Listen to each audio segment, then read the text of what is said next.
up, YouTube? Welcome back to my channel. It's your boy D Dyson. Guy Ritchie's The Covenant, starring Jake Gyllenhaal, and forgot his name already. I just looked it up. Jesus, the man plays Amir, and Jake Gyllenhaal stars as John Kenley, special ops out in Afghanistan in 2018. I believe this was around the Trump administration, going into the Biden administration, and man, this was such a good movie. Had me on edge the whole time, anxiety all the way up. I love war movies.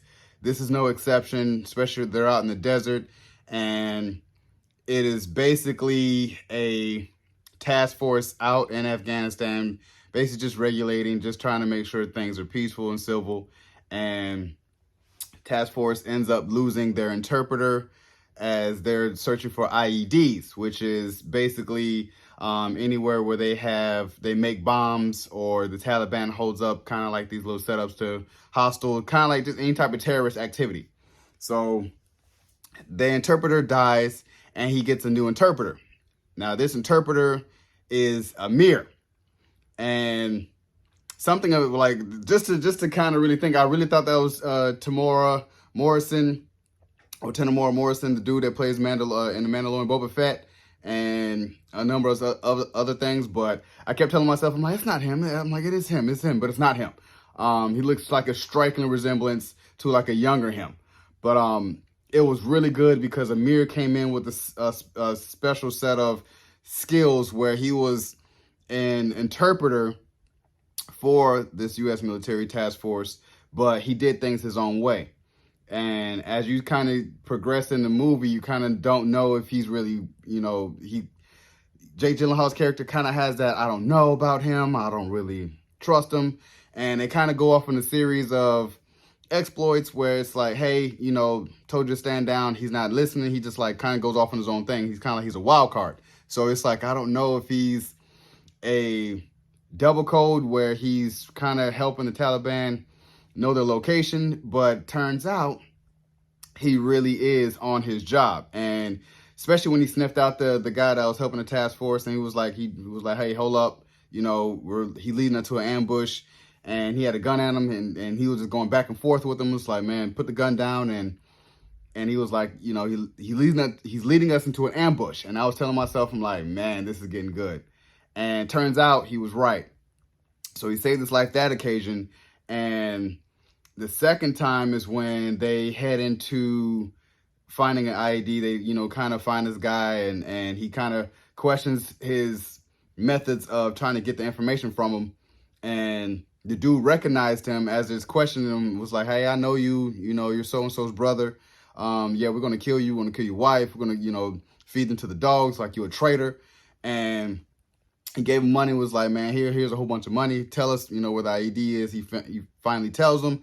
And John Kenley's kind of like, man, who is this guy? And I don't get it. So he asked one of his task force members, like, who is this dude? He's like, what was he telling him? He said, yeah, he's going to kill his family. He was like, so he wanted to know more about him, and finds out that he was part of the heroin trade with his brother, who still does it, who helps out the Taliban. That's kind of like a funding. He funds the Taliban.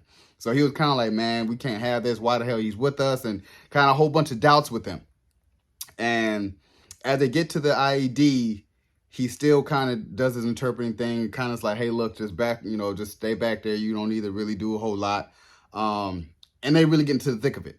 They get into the thick of it. Half the task force falls, and it's just him and John Kenley that really make it out. And a test of survival was imminent. Like, it was really danger everywhere. It was everything everywhere. And man, my palms were literally drenching sweat trying to see if they were going to make it out. And John Kenley ends up getting shot, getting hit, kind of getting dazed. And it's in a position where it's like, oh man, you don't know if he's going to live or not.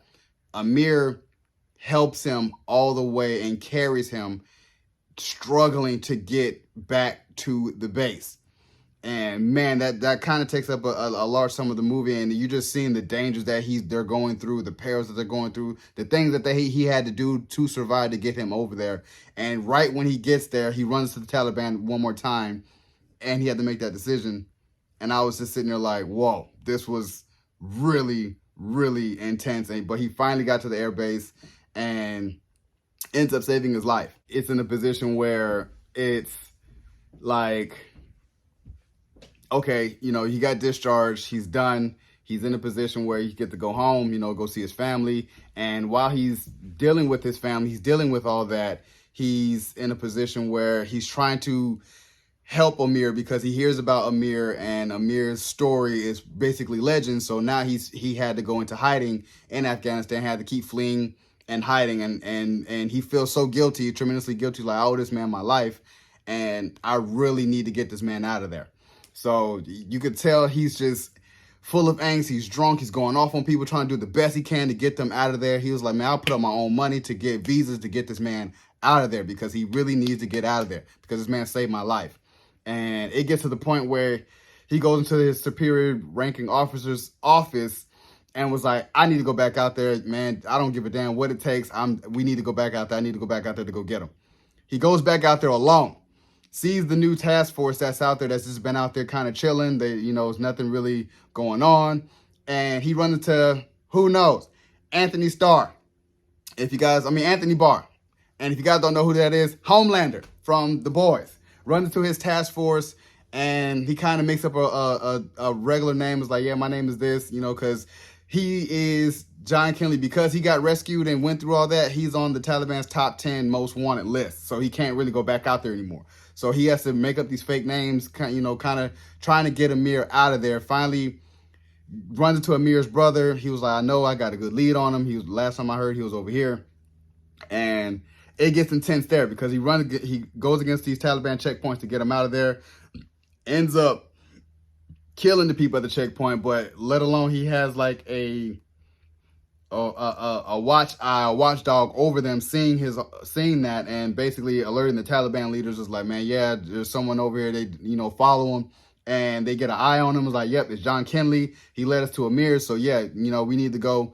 So by the time John Kinley meets Amir, Amir's kind of looking at him like, man, you know, whoa, and it gets intense. You know, the Taliban's coming. It's like, hey, we got to get out of here, and they finally get out of there, and then the climax of, you know, the last spot of the movie where they're trying to make it to this dam to where they can get picked up by the helicopters, and they're just in a firefight with the Taliban, and they only have the only weapons that's on them, and they're coming in droves. And I'm just like, man, are they going to make it out? I hope this is a happy ending. It was just really, really intense. And when I tell you that this is a really good movie, this is a 10 out of 10 good movie. Good movie from start to finish. I watched this at like midnight. I couldn't go to sleep. And I finally did. I didn't finish it. And then I was like, had to tell my wife, like, look, we got to watch this movie. Watched it. We both having anxiety watching it because it's like, this is really intense. And it reminds me of 13 rounds or something like that. When those task force was pinned down and they had to just make it through the night going against Taliban. It reminded me of that movie. And that's why I was telling myself, this is such a survival movie, a friendship movie, a brotherhood movie. And that's why they call it TheCovenant, because in all of this, he found a brotherhood with Amir, and this man really risked his life to save his. And he was like, I can't live with myself without doing the same for him. And that's really, truly a brotherhood in itself. And it's beautiful to watch. It was beautiful to see. It was intense to see. And man, 10 out of 10. I don't know why this movie was not pushed much more, but this was such a good movie. So you guys enjoyed my review of Guy Ritchie's TheCovenant. Subscribe to my channel. Post, comment down below, and like the video. It's your boy, D. Dyson. Peace.